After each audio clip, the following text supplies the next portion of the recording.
All right, ladies and gentlemen. Wow, that sounds good. Welcome.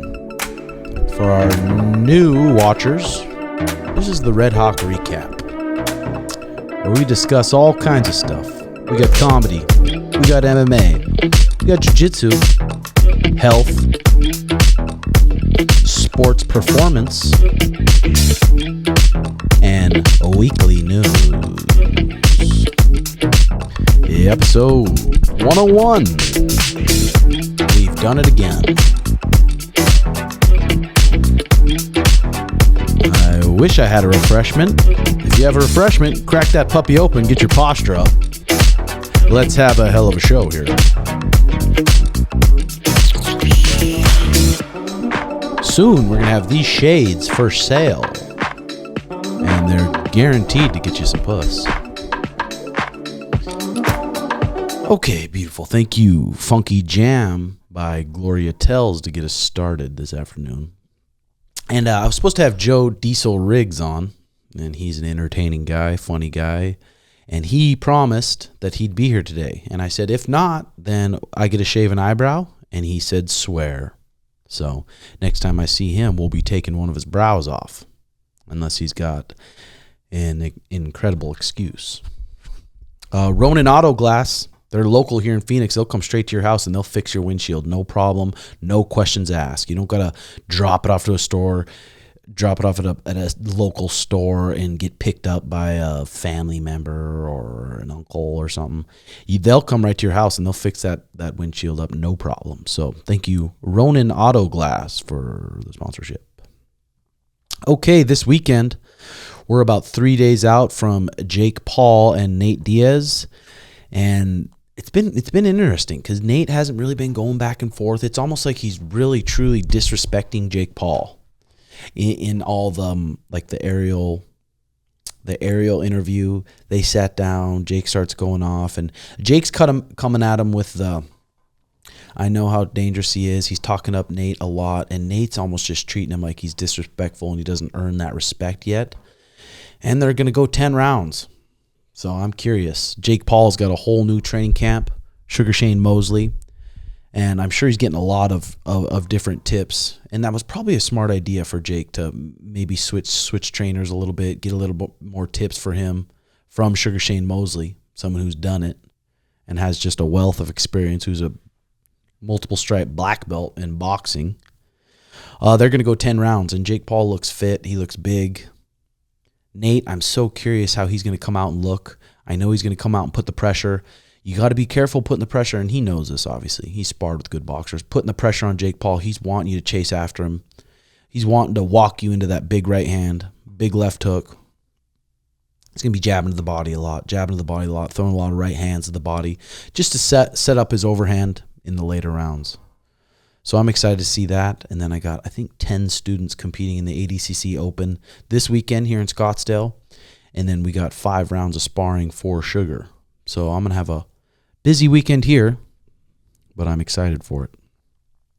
And this weekend, we got Corey Sandhagen versus Rob Font. Interesting main event. It's going to be a sweet, sweet striking match. I was popping around YouTube this morning and I saw this kind of pop up. It was Corey having an interview, and then he talks about Sean O'Malley, and here's what it says here. To be creative, you can start making it as last thing before we finish up on some rapid fire, and in his defense, I know that Sean O'Malley has a podcast, so he talks a lot. I don't know if the things making headlines are exclusively the negative things he says. We know how the online sphere tends to operate. But he said if he becomes champion, quote, Corey ain't getting the fucking title shot next. Does Sean have a problem with you, or I don't remember him saying that. I do remember us saying there's a good chance Corey Sandhagen's next. And they're going to fight eventually. They're both in UFC. They're both good strikers. They're going to fight, and it's going to be 5 rounds probably, and it's going to be a sweet little battle. So I don't know where this little dork guy here is finding that info. Probably reading it off some random site that makes shit up. Do you have any idea where this energy is coming from? And again, it might just be misrepresented online. I don't know. Yeah. So whenever I because those things do pop up on mine, sometimes he seems indifferent, like when he actually is answering the question. So I'm like, okay, this guy's just kind of like answering the way that he's got to answer. But there are things about Sean O'Malley that I think are just like super like lame, kind of, like talking about things like you fight the worst guy for the most amount of money, like everything being like business decisions, all of that. It's like that, like that. I can't connect with that type of thinking at all. To me, that's like, okay, you can't connect with that type of thinking. You want to fight the best guys for a small amount of money. And maybe he is making some decent bread in the UFC, but not enough to support his parents, I bet. Not enough to buy his parents a house. Not enough to really support his parents. Buy multiple houses to where he'll never have to work again. Let's continue on here. those are ways of thinking that are just weak, and they're ways of thinking that are good. Yeah, when those ways of thinking are weak. Okay, you have the opportunity to fight, say 7 times in the UFC. Do you want to fight the absolute best guys and get paid the same exact amount as you're going to get paid for fighting guys that there's probably a good chance you're going to beat them up? I don't know. And do you want to keep winning so your contracts keep getting a lot bigger so then you can be like, wow, Mom, I'm going to buy you a house. You don't got to work anymore. And I'm going to buy multiple houses. So I probably never have to work again a day in my life because I'm making these decisions right now. Or do you let the ego take over and say, no, I want to fight the best guys, no matter what I'm getting paid? I don't know. Trend into ruining the sport a little bit, in my opinion. Like, you should want to fight the best guy. Like, if you're here to be the actual world champion, like, that's what we're doing. Like, I don't. Yeah, but we're also looking out for the family, and we're looking out for the future. I don't know. I guess you could look at it a couple different ways. See this as like a business, really. I don't see it as like making a ton of money. Like, I make good money now. Like, I'm good. I'm not like wealthy by any means. Like, I don't have money that is going to last me until I die. But like, how, like the greediness and like the business decision things that. So I wonder if we could fast forward into the future, 20 years or 15 years. I wonder if Corey Sandhagen will say the same thing. Like, damn, I wish I was a little bit smarter about those matches. Or something. But you got to give him respect too. He is just a good fighter, and he wants to fight the best guys. So you got to give him respect too. You can't bash him. But also looking at it from the other point of view, you can't bash that point of view either. And then a lot of these like types of like ways of thinking to me are just like lame. And I don't think that passing on the message that you should fight the worst guy for the most amount of money, like that is just such like a weak way of thinking, in my opinion. And like me being who I am, like when I hear an opponent talk like that, like it gives me so much confidence that when we do have to step into the cage together, like I'm going to maul you, because I've been trying to get ready to be the best in the entire world and take out anyone that's standing in my way. And you're thinking about trying to make a bunch of money. Like that's like that. Yeah. I mean, I see what he's saying here, but when that 25 minutes comes, I wonder if he thinks that we're just coming into training and we're trying to train with weak guys. We're just trying to get through training. Or does he really think that his training is way harder than ours? It's way harder than ours. He's sparring with better people. He's grappling with better people. Because I bet you he's not. So when they do get to fight, it's going to be a sweet match. That's going to be the sweetest striking match the UFC's had in a while, I believe. I mean, Izzy Pereira's freaking sweet, but these guys switching their stances, so unorthodox. It's going to be a sweet, sweet, sweet fight. But what do you think on that stance, Jay? There, no bias. I mean, I could see like both sides, but I think like if I was a fighter, I'd obviously take Sean's route. Yeah, but I could see like I think.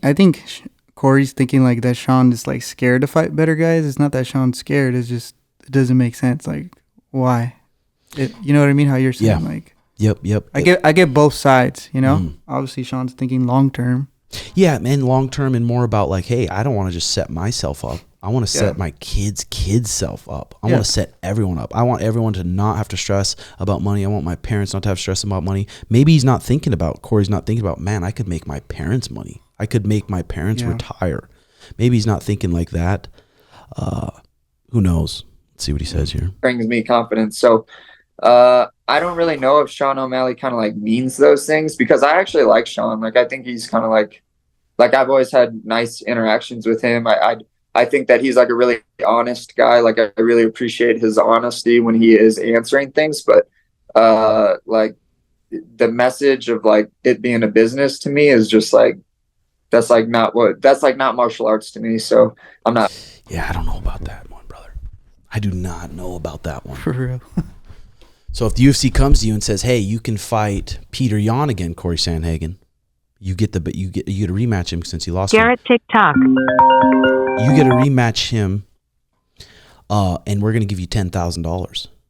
Do you go back and do you say, "No, I want more money," or do you say, "All right, I'll take it because I want to be the toughest and I want to beat that guy"? It's like, where does the line? Yeah. Where's the line?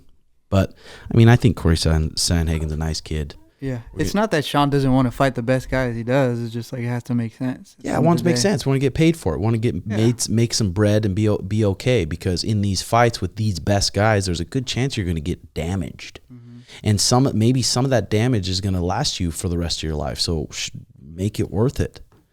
It only makes sense to me. But Corey's a competitor too. I can see his outlook on it, which is pretty badass too. Smartest? I don't know if that's the smartest, but okay. What else do we got? So Corey versus Rob Font, 5-rounder. Man, it's just hard to say because look what Cheeto did to Rob Font. Look what Corey did to Cheeto. The MMA math doesn't work. Who's going to come out there healthy, and who's going to come out and find their range first? Is Rob Font going to be able to cut him off a little bit, start sticking him with the jabs? Is he going to have an answer for Corey going side to side, to southpaw to orthodox? I'm looking forward to the fight. Going to be sweet. With the Jake Paul, Nate Diaz, who do you got, Jay? I don't know. I could see Jake dropping Nate. Yeah. But I want Nate to win, obviously, but I don't know. I just feel like Nate falls down a lot in his fights, no? Well, and is Nate the same Nate as he was 5-6 years ago? 10-ounce gloves they're probably gonna have, maybe they're 8, but probably 10-ounce gloves with when you put a boxing wrap on, it's like a fucking cast. What is Nate gonna bring better skills than Tommy Fury did? No, he's gonna probably pressure him, get in his face a lot, but again, that opens him up for hard fucking counters. I don't think he's gonna knock him out, but I think he'll drop him at least once. Yeah, and then things happen like this. This happens so many times where people just count Nate out. Count Nate out. But then he comes in and makes it a fucking fight, dude. Look at Leon, the current champion. In the 5th round, he cracked Leon with a 1-2, started wobbling his knees. It's obviously different MMA. I don't know. It's like a toss-up for me. Yeah, I'm excited for it, though. You gonna buy it or stream it? Yeah, no, I'll buy it. I'm gonna buy it. Because Dana White said, well, this isn't the UFC, but Dana said if you get caught streaming the UFC, then you have to listen to Tyrone Woodley's rap album for 72 hours straight. Is that what he said? Yeah. Liar. Well, that's what the meme said. Here we go. We got a call. Garrett? What up, G? Hey, brother. We're live on the pod right now. Oh, shit. We're on the pod. What's going on? I'm taking a shit right now, so. What's the word? I saw I missed your call. No, you're good, brother. I was just asking, you're that like, if you can cancel it for your studio. Okay, no problem. I'll cancel that up, and I'll give you a jingle after this, Garrett. All right, brother. All right, love it. Bye-bye. Okay, here we got tons of stuff coming up. But since my guest didn't show up that I had planned, which is real sweet, we got a bunch of loyal Patreon fan questions here. Timbo Jr., what's your current weightlifting cardio routine right now? Right now, in my garage, I have some kettlebells, some dumbbells. I've been doing a lot of heels elevated front squats, and then my toes elevated straight-legged deadlifts, and I got my skier. I've been doing like 10 minutes warming up on that, and then I got my treadmill. Then I got my pull-up bar. So I've just been doing a mixture. Every single day, I do a little mixture of legs, a little bit of arms. Nothing really crazy. Maybe I'll do a video and throw it on Patreon soon. Hugo Brown, full day of eating and training. It depends what day it is. This morning I had an oatmeal bowl with a little bit of berries and almond butter in it with some honey and a coffee.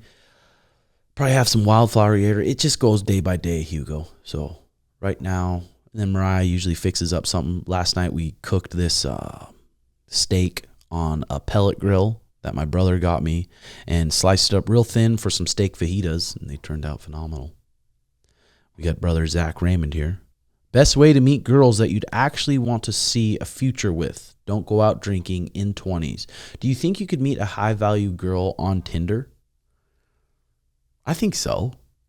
Because there's girls out there that are just girls that have their own passion, that are trying to get good at their things too, but they're missing that male companionship. And if they don't go out to bars, they don't go out to a lot of places, and maybe they're really cute. So at coffee shops, maybe guys are too intimidated to talk to them. So I think getting your swipes in and maybe just, I think you could meet a good girl on Tinder for sure. Didn't Brendan find his baby on there? Yep. Again. So I think for sure. Garrett Hendricks, high-value girls aren't on Tinder, brother. Bookstores are the easiest way I've found to meet like-minded, high-value girls. But then you go to those bookstores and stuff, and it's like sometimes those girls don't want to be talked to. But I agree. Yeah. I mean, maybe at a coffee shop, maybe at a bookstore. Where else? I don't know. I think you'll find them anywhere. Farmer's market? Yeah, don't just think. Target? I don't know. I think you could find one on Tinder. You could find one at fucking Walmart, bro. Yeah, I think so, too. You can find one anywhere. I think so. Yeah, weird how it pops up. Isaac the Great, what advice do you have for amateur kickboxing fight camp? Amateur kickboxing fight camp. I'd probably try to at least spar twice a week. Have maybe 2 runs. I put these runs on the Patreon also, Isaac, that are great for 15-minute MMA fights, but they could transfer over to a kickboxing fight for sure. They're half-hour runs, actually, and highs and lows of sprints, different breaks times, and it's really, really good to get your legs and your heart in shape for a fight, Isaac. So you can do 2 runs a week, 2 sparring sessions a week, and then maybe a bag workout and some pads probably twice a week, and then maybe some drilling once a week, and then you'll be ready to go. Jackson Black, who do you got between Rob Font or Corey? Are you doing the ADCC trials? Rob Font or Corey, I'll probably, if I had to bet money, I'd probably pick Corey by decision.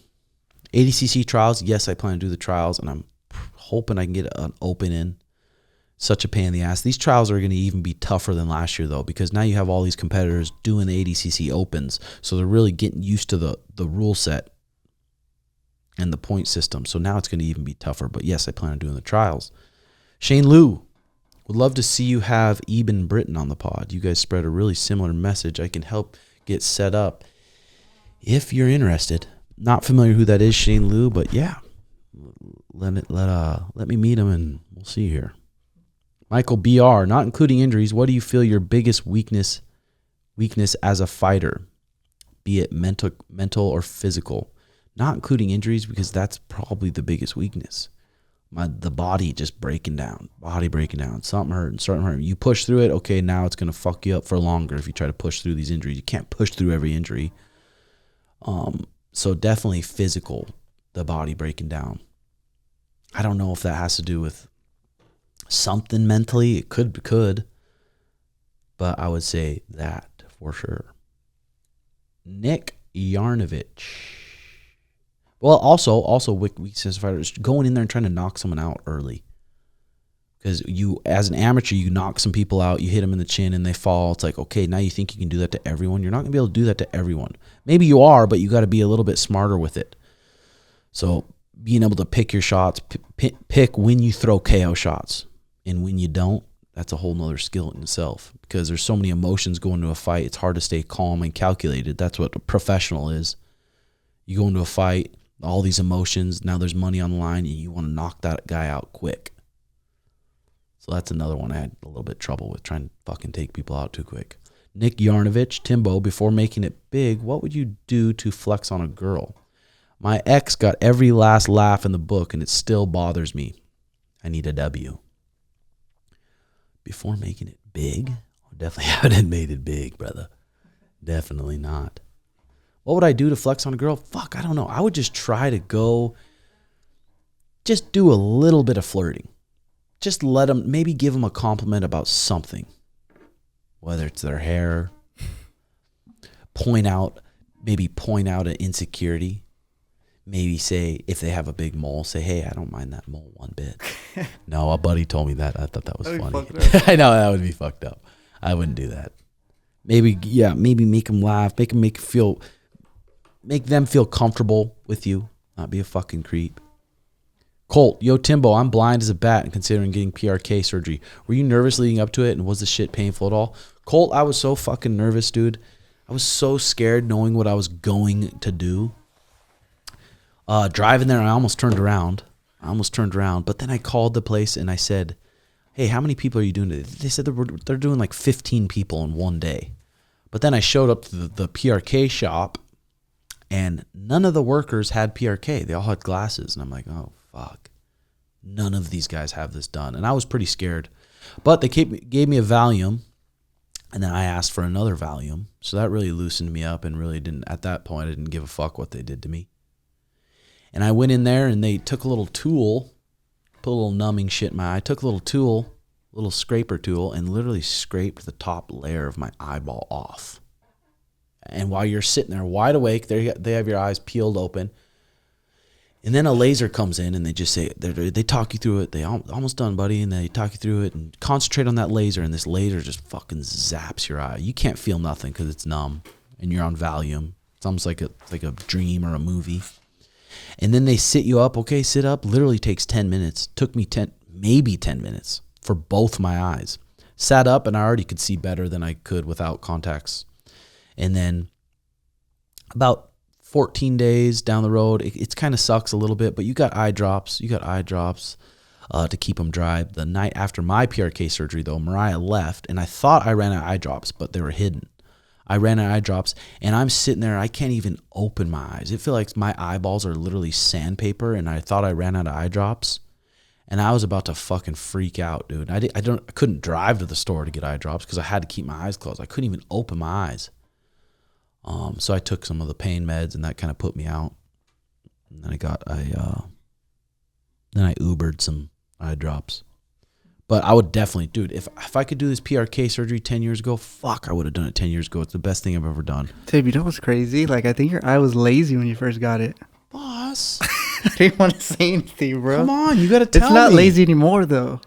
But, like, when you first got it, I was like, yo, his shit is lazy, they bro. Fucked him up? But they're good now. Boss. I swear, I thought you knew. Why did you say? You didn't know? I didn't know. You had to know. I didn't know. One was wandering, or was one just hanging? No, I think one was like kind of like this, kind of. Oh, fuck. But they're normal now. So I wonder if it just took like a day or two to adjust. Yeah, definitely don't Google shit. Definitely don't Google PRK accidents and shit like that. You'll fucking imagine this thing like that, bro. God. A wandering eye Welch. We see. Okay, Soul Fifth. Any pre-pump rituals besides the occasional blue chew, brother? Pre-pump rituals? Not really. Just get freshened up and ready to pound. Sean Quirk, what products do you use for hygiene?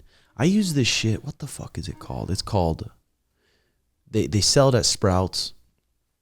It's that toothpaste, the peppermint toothpaste, Bronner's. That's what it is. Oh, yeah. Bronner's soap from Sprouts and I use that too. Bronner's toothpaste.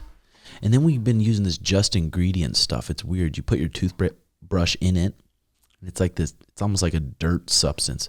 But you brush your teeth for 2 minutes with it, and then you spit, and it remineralizes your teeth. And my teeth have been feeling pretty good from that. Deodorant-wise, I can't use that natural shit. I swear that natural shit it wears off too gives quick. Me BO. Really, I know. I think it like wears off like in an hour or two. Yeah. So I sometimes throw on some Old Spice. I'm sure that's not great for you. What do you do? I do some natural shit too, but it wears off. Yeah. Can't be doing that. John Maxwell III. What up, Timbo? Would you recommend Dan Garner and Suge's brain synergy protocol for any athlete? All love. Shout out my homie Alex Davidson as well. Put him onto the pod and been learning a lot from Uncle Red. Yeah, for sure. I mean, for sure, if you're getting cracked and stuff, if you're getting cracked constantly have headaches, constantly just sparring twice a week, I think that would benefit anyone. Trevor Coates, hey Tim, I'm still healing from my knee injury and probably can't make it to class for a few more weeks. It's been really frustrating and giving me FOMO of not training. Are there any drills I can do on my own in the meantime? Anything that doesn't require me sitting back on my heels. Sitting back on your heels. I mean, maybe the ski erg would work. Maybe you could do the ski erg, but you got to work around it. Every injury you get, you got to find a way to work around it, because if you're in MMA or jiu-jitsu and every time you get injured, you go sit at home and do nothing, it's going to be hard. I mean, sometimes there's going to be injuries where you can't do anything, literally. Yeah. And then you got to just study it. You just have to accept that you're injured and let your body heal. That's it, I dude. feel like people fuck up when they try to come back too quick. That's exactly it. Just accepting it. Be like, I'm injured now. What I have to do is rest and accept that, and then study whoever you want. Watch different world champions and learn from studying. Chris Polanco, hey Tim, if you had $1 million magically appear in your account, what kind of investments or purchases would you make? A milli? 1 mil. I would probably just pay off my house. After that, though. Pay off the house, so then there's going to be what? $300K left. That's enough, bro. Probably just sit on it. Come on, do some ignorant shit. Buy Richard Mille? Yes. No. Please. No. Well, the thing is with those fucking Richard Mille, Sean's Richard Mille, he got for $100,000. Uh-huh. And we looked at the market value of it yesterday. It's already up to $150,000. So you can't say that's a stupid investment. Nah. It's just not. But what would be something ignorant you do? I feel like people always give like a politically correct answer. Yeah, to pussy that. answer. It's like, bro. I'm trying to think of something I want besides just fucking watches. Something More chains? ignorant. Maybe a tennis chain would be cool. Because again, that you can always Yeah. flip and sell. It's not like you're throwing away your money. Yeah, other than that, I would just pimp this gym out. You know what I'd want? I'd really want to buy another one of these spots in this spot and just make a sweet shower room. Yeah. Where everyone can go shower, someone to clean Really it. sick. That's one thing I really want this gym to have one day, is some nice showers like Taquinos. Justin TSB, Timbo, when I roll with bigger guys in the gi, I always get stuck in scarf hold position on the bottom. Any escapes or tips on how to get out or not get into that position with the bigger guys? I'm not sure what that is. It's like kind of like that. You they- know who liked to do that? Zach. Remember he used to tap people out from like Kimura from that like weird side control type position with the head. Okay, where you're sitting into a head and arm position. Yeah, basically. But like he's on his hip kind of. Yeah, there's a couple different wrestling escapes you can do. You can start to obviously bridge into them and start clearing your elbow, but bridge into them hard so they push back into you, and then bridge hard the other way. That's a pretty common one, but that is a hard position, especially people that are good at that position and And good if at they're sticking big you as in the head fuck. and arm. Yeah. Just Maybe- play top. Or just focus on not getting that position. Give up any other position but that. So when they Yeah. do get to side control or something, or they're in a dominant position, maybe just really tuck your arms. Don't have your arms flailing out, really posting out to where they can sit out and start fucking cranking it. Connor Klaus, what should every blue belt know? Every blue belt should know how to get out of side control. And maybe a few different ways to get out of side control. Every blue belt should know a couple different ways to get out of mount, not only one. They should know how to escape the back. They should have at least 1 or 2 good guard passes that they know, 1 or 2 good sweeps that they know. In the gi, they should know in sleeve and collar how to have good posture. Sit your butt down, break the collar grip. Or spider guard, have good posture. Try to get their feet off your biceps. They should have some basic pass from almost every guard. I mean, there's some really fancy guards that people aren't sure of. But you should have a couple sweeps, couple passes, and know how to escape all bad positions. Once you know that, you're probably a decent blue belt. Garrett Hendricks, not to throw any shade at the Jobin homies, but do you ever get burnt out of hanging out around the Jobins that are so much less experienced at life? Like you're always giving them advice and showing them how to live. Doesn't that get old? Who do you look up to in the same way they look up to you? Besides Tank, Brandon, and Imran. Yeah, I mean, those are the guys too, really. All those guys have so much just life experience. And Brandon lives by what he preaches. Taquinho lives by what he preaches. Imran, so much business experience. So I look up to those. Those are probably the main guys I really look up to. I'm trying to think of other people. Paul Check. Love learn from Paul Check and just other random books. The Tim Ferriss pod I've learned so much from. Naval. But I don't get annoyed at that because it's always just fun with the Jobins. I mean, yeah, they're less life experience, but it's just fun hanging out with them, and their humor's funny, and it's just like you're a kid. And I'm always hanging out with different people at the gym. I come to the gym and there's 50, 60 different people with different jobs, different sense of humor, different people. So I'm always hanging out with different people. But no, if I got sick of hanging out with the Jobins, I wouldn't hang out with them anymore. Sabian. Is creatine something fighters usually stay away from in camp since it adds some extra water weight?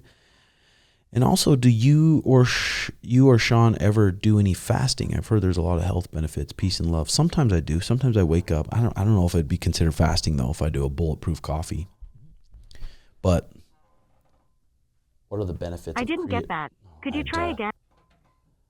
What are the benefits of creatine? Okay. I Supposedly, found this on the web for what are the benefits of creatine. Creatine is the most scientifically studied supplement. That's what I've heard. That's what I've read. Who fucking knows? Yeah, a lot of it comes from meat. Does creatine make you gain muscle? It depends. Studies show that regularly taking creatine, weightlifting, and exercising can help increase muscle growth to people 18 to 30 years old. However, there isn't enough research to say that creatine helps develop muscle growth in people older than 65. It says it just really helps recover your muscles. And if you're looking to get some good creatine, the Thorne creatine is quality. I've been taking that when I'm really beat up after doing those fucking stairs in Verado, running up those stairs 4 times. Everyone who did that with us, calves are so fucked up. Dude, mine are still sore. Mine this morning, I'm like, fuck, they're still fucked up. And I'm pissed because I'm like, well, I got these guys that are doing the ADCC. I hope their calves are good by then. It should be. Yeah, a couple more days, yeah. their calves should be good. But speeds up muscle recovery. When you exercise, you create micro tears in your muscle fibers. As you recover, the micro tears in your muscle fibers heal and your muscles get stronger. Creatine helps activate satellite cells in your muscles, increases anabolic hormones, boosts water content in muscles. Better cell hydration may increase muscle growth and reduce dehydration. I know that Dan Garner during fight week and stuff doesn't have Sean taking creatine. I don't even know if he hasn't taken much creatine this fight camp. People always say like it holds you, like your water, so I wonder if that's why he doesn't take it. Yeah, it helps retain the water. Ryan Reed, you mentioned a few videos back that you found a more affordable $1,500 cold plunge. Could you share the name of it? I think it's called The Pod. I actually was researching it this morning because I want to buy my dad a cold plunge. That's what it is. On Instagram, it's called The Ice Pod. And it's a smaller one, and it comes with a chiller. Because people buy these tanks. Buy these tanks that you got to fill up with ice, but it's like, it's a pain in the ass going to the gas station buying that much fucking ice. It's just, you're not going to do it that much. But having the cold chiller to where that thing's ready to go at any time, that's the way to do it. Cold Killer Clark, hey, I got a question. What was the assault bike workout that Suga does where he held water in his mouth while he sprints? Does he still do that? No, I don't even know that one. I don't even remember that one. But we have been doing a lot of airdyne this fight camp. A lot of airdyne. Sprints combined with mitts, combined with some wrestling, and sprints on that assault bike are fucking brutal. We had a little challenge at the gym here. How fast can you get 40 calories on the airdyne? And the winner was Joe Perez. I think he got 58 seconds. It might have been 53 seconds, but that's fucking fast. I got to think a minute 35. Bunch of guys that beat me, but good to do that. If you have an airdyne, go on that puppy and get 40 calories as fast as you can and let me know what you got. What's your most reliable back take? I mean, just fine. The most basic back take is getting the seatbelt, turking the leg, tipping them over. Seatbelt, turking the leg. If they roll the other way, then you got to jump over and follow their back. That's probably the most used back take, the most just basic back take to do. For sure. All right, what else do we got? We got some more of those horny call-ins. What's the dumbest thing you've done when you're horny? And we've all been there before. Just horned up to where you can't even fucking think straight. Shout out Suga, Timbo, Schmitty, Brendan, Jay. Fuck with you guys. This is the horniest shit I've ever done. My girl was acting like a bitch for 2 weeks. Had some girl over. Didn't have any condoms. So I went under my bed and grabbed an old one and I washed that shit. Oh. And I went to Pound Town, boys. Oh. But yeah, that's the horniest shit I've ever done. But before I leave, Sugar, what's going to be your walk-up song, bruh? Are you going to run it back with Superstar? Or is it going to be that 6ix9ine new shit? Boy, let me know. Ugh. I'm out. Yeah, the fact that you have a dirty condom under your bed, brother, we gotta get that cleaned up. That's gross as fuck. That's a good way to get a serious infection. But thanks for being honest with us, brother, and letting us know. But God, I've been there before though. Okay, this one was a text. When I was a young lad, jerking off more times than I can count on my fingers, I bought some Pringles, ate them all in one sitting, and went to work. I stuck 2 sponges along the walls of the can, then added a rubber glove in between. Got me some lotion and went to town. Made himself a little fleshlight there. A little do-it-yourself fleshlight. DIY? Yep. Okay. That's gross. That is. We'll go next. I've never heard these, so fucking bear with me. Yeah, so I would definitely say the craziest thing I did when I was horny was that, so I just got a blue belt, and I just got promoted like a stripe. So anyways, I wanted like another stripe, so what I did was I fucking went in the corner in the back of the gym. There's like a door back there. I fucking busted a nut on the fucking blue belt, so it gave me like half a stripe. See, now these are just fake. I know. These are just fake. I don't want none of the fake shit. I want the real. We'll try this one. We'll make this the last one. There's a bunch of these. Where does it keep disconnecting? Oh, there it is. My fellow Jobins, one thing I did when I was a little horn dog, when I first started learning how to beat the schmeat, something about this couch and the 2 little sofas. Put my little pecker, about 11, 12 years old, between those good cushions, and started having my way. Don't know what I was thinking. I was just a little horn dog. Ain't nothing erupting from that volcano yet. All right. Yeah, when you're a young buck like that, you're not sure. You see any fucking little shit, you just start thinking bad. This is an interesting show we started watching. I couldn't finish it. It was too fucking slow. It was called The Story of Lucie Blackman. And this guy, Joji Obara, is a Korean-Japanese serial rapist who raped between 150 and 400 women.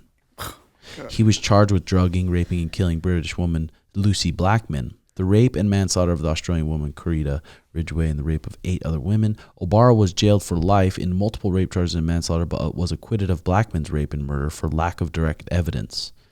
In 2008, Tokyo court found Obara guilty on the counts of abduction, dismemberment, and disposal of Blackman's body. Blackman's death was, as well as Obara's trial, received extensive press coverage internationally, especially in Britain. God, see, that's why they need to, if it's proven like that, if it's proven that that person was raping someone or doing something pedophilia, they need to kill those people. Because when they do that to a kid or they do that to a person, that or a parent was doing that to their kid or something, that's the kid who turns out to be a psycho. And it wasn't even, I mean, it is their fault, but they didn't even create themselves. Fucked up shit happened to them, and it just keeps going. Yeah, it's like, so you got to get rid of them. Well, that's what they say too. A lot of people that have gotten raped when they're younger, they end up raping people back though. Yeah. Like on some weird stuff. Yeah, it's fucking brutal. crimes. Obero was a drug user who was reported to have a fixation on white women. He developed a pattern of criminal behavior, beginning with unlawfully administering drugs to renters' victims. Because there was a nice place in Japan that these foreigner girls would go and be hostesses and serve the rich guys drinks. So he must have been giving them some pills, shutting them down. Did you see that video? Do you know who Fousey Tube is or no? It sounds familiar. He's like this famous YouTuber back in the day. I think he still streams and shit, but he's older now.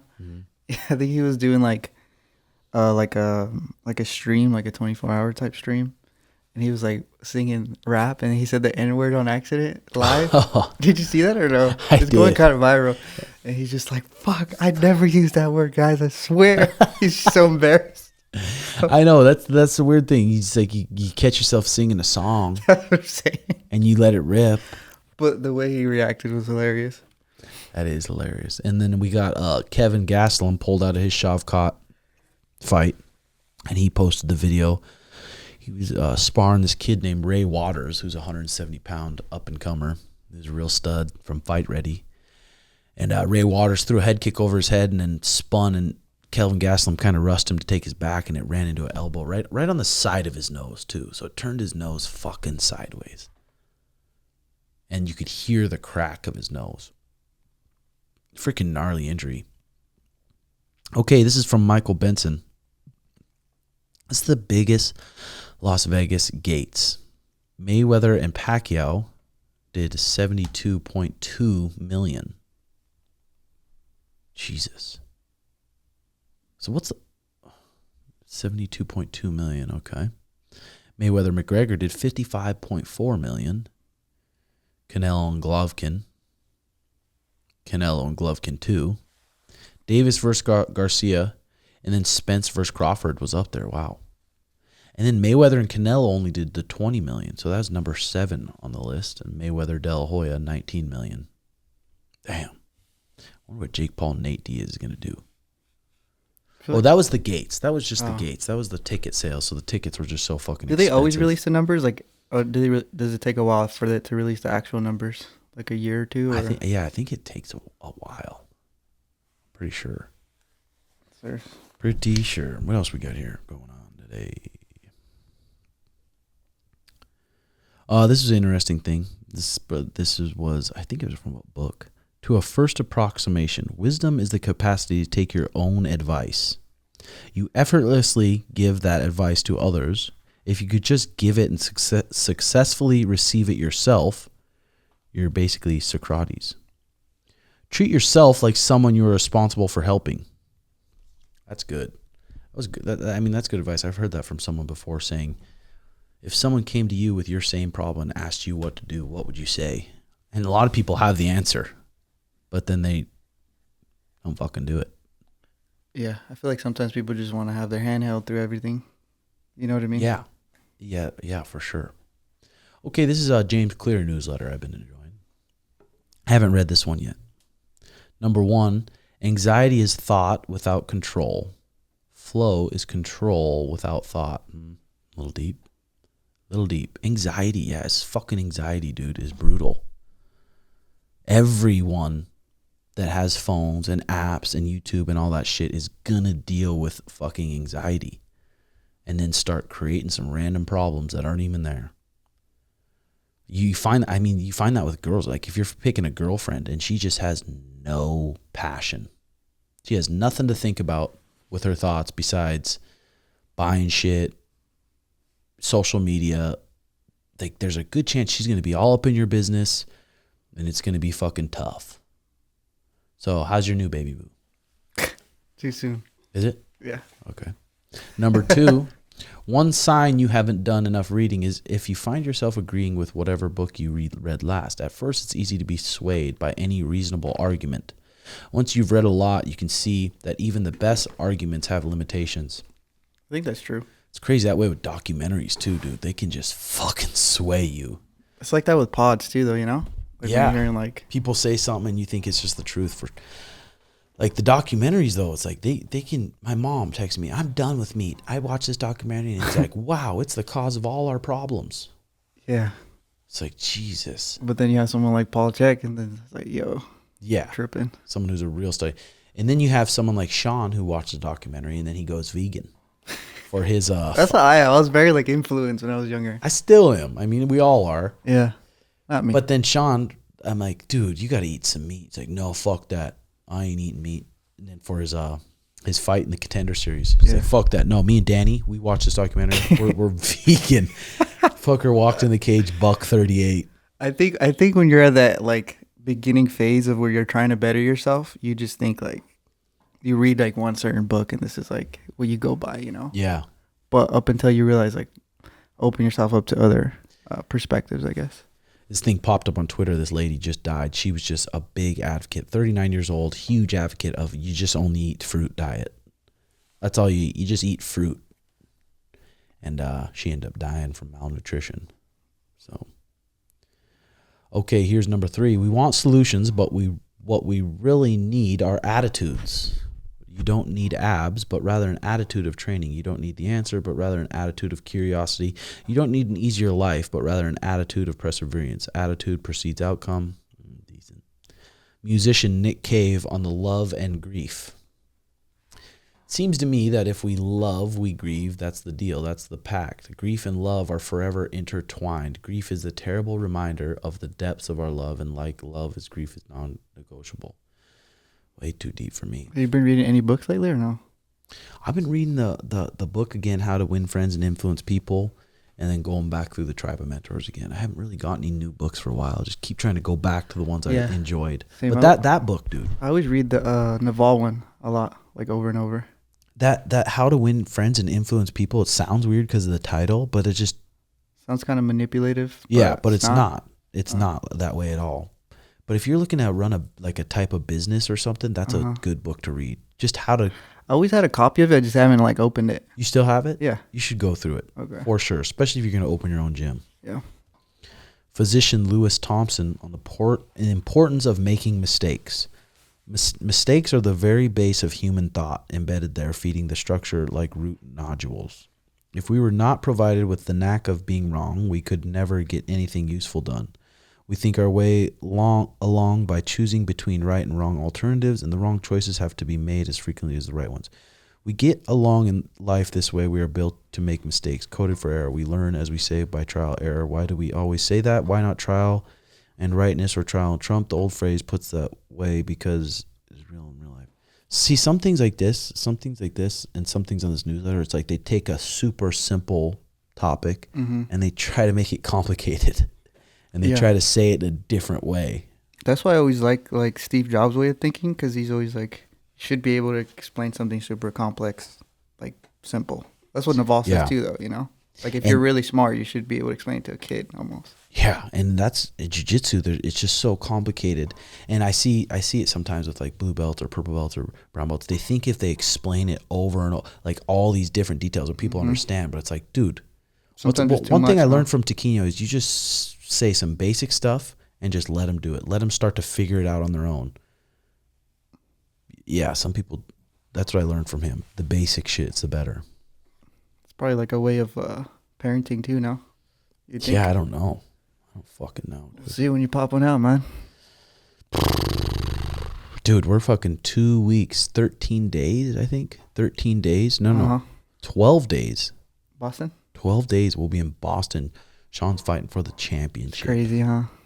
It's fucking so crazy. It really doesn't feel that much different, but I'm sure when we get there fight week, it's gonna feel a lot different once everything starts releasing stuff.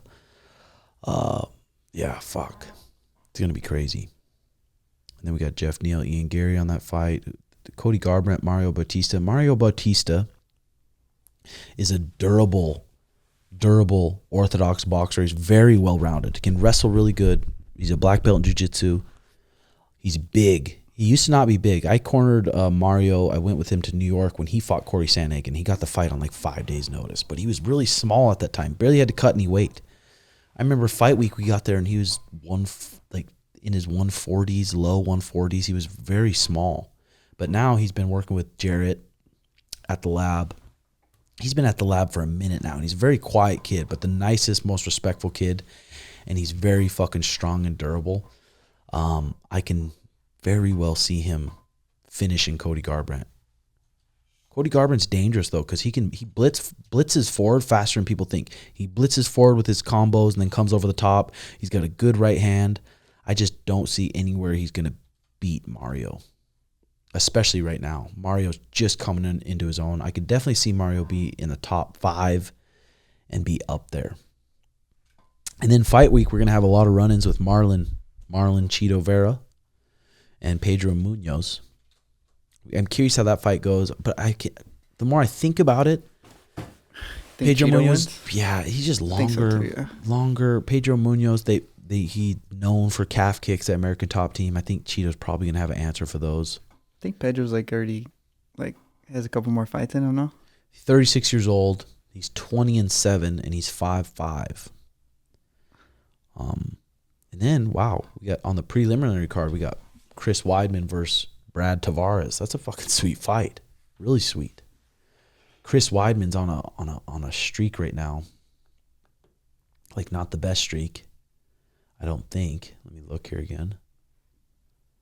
Well, he won his Omari one, but out of the last, let's see here, we got 1, 2, 3, 4, 5, 6, 7, 8. He's 2-6 out of the last 8 fights, but he's been fighting the monsters. He had that TKO loss to Luke Rockhold, KO flying knee to Yoel, and then he lost Gegard. Those are fucking 3 monsters right in the row. Then he beat Kelvin Gastelum, another huge win. Then he has 2. Then he fights Jacare. Then he fights Dominic Reyes. Then he beat the Omari kid. Then he lost to Uriah Hall. So it'd be good to see Chris Weidman back in the win column. Who else are we going to see here fight week? Dustin Jacoby. Preliminary card. Oh, that's this week. And then we got Kyler Phillips this week. So, and then we got Max Holloway, Korean Zombie. I wonder if Korean Zombie's going to come out to AZ and train for that. What? Yeah. They booked that? Yeah, they booked that. That's a main event, August 26th. For that card there. R.I.P. Zombie. God damn. You know it too. Yeah, I mean, Zombie's tricky though, dude. You can't count that motherfucker out. He cracks. Max Holloway's never been TKO'd, right? Never TKO'd or KO'd. Yeah, I don't know about that. Oh, you know. No, I don't. You know. No, I fucking don't, buddy. All right, what else? Let's scroll some Twitter here. Yeah, it's really tough when you have a whole interview wrote down, ready to go in your mind. Now you gotta wing it. And then literally you wake up in the morning and now they just don't show up. But that's Diesel Riggs. I love him. But yeah, you can't be surprised with the Diesel. So, all right, we'll end it at that, ladies and gentlemen. You were like 50-something in. Yeah, that's good. That's good. Next week we'll hopefully have the Diesel back, or we'll see what we're doing. Hope you guys enjoy the pod. I think we just hit 47,000 subscribers. Close to 50,000. YouTube's doing this new thing now. Each week it shows you what videos you posted, how many likes you got, how many subscribers you got through that week. There's a whole breakdown on it. It's pretty cool. Should do a giveaway or something for 50K so more people sub. Yeah, that's a good idea. Think of something. And then on patreon.com/Red Hawk Academy, stuff going up there all the time as usual. And I got a new camera set up and a whole new studio set up for that at-home studio. And it's really nice. So I look forward to doing some more YouTube lives and doing some different stuff like that. Here's another. Let's do these real quick. Excited for the house tour. These are more Patreon things. I'm gonna do a house tour for the Patreon. Are there any mantras that you have? Maybe a pre-fight, pre-knock-in boots, or just morning routine? I don't really do mantras. You mantra ever? Nah. Fuck bitches, get money at always, or? Basically, I feel like my last comp, you know what I was doing? I was just I was watching a lot of John Jones interview. I like his mentality, like before he goes into a fight and shit. But other than that, not really. Yeah. Declan Flynn, hey Tim, what's up, bud? I'm from a small remote village in Ireland, and I recently just went to Thailand for 3 months to train at Tiger Muay Thai and had the best experience of my life. I'm back home now and want to move to Thailand next year once I've saved up more cash, but don't want to lose a step since there's no MMA gym within 2 hours of me. What would you do in my situation? P.S. Sorry for long message. I mean, Declan, you gotta find a boxing gym. find some sort of mixed martial arts gym to improve in that's close to you. There's got to be something. Maybe if it's a small village, maybe find a kid who's your age and say, hey, you want to spar? Or you want to learn to hold pads for each other? And you can get better that way, just recruiting some people to train with. All right, ladies and gentlemen, hope you hit that like and subscribe button. Comment on the pod below, and I will see you guys probably in a couple days. If you're a YouTube subscriber, I'm going to go live probably before the Jake Paul Nate Diaz fights this weekend, and then we'll go from there.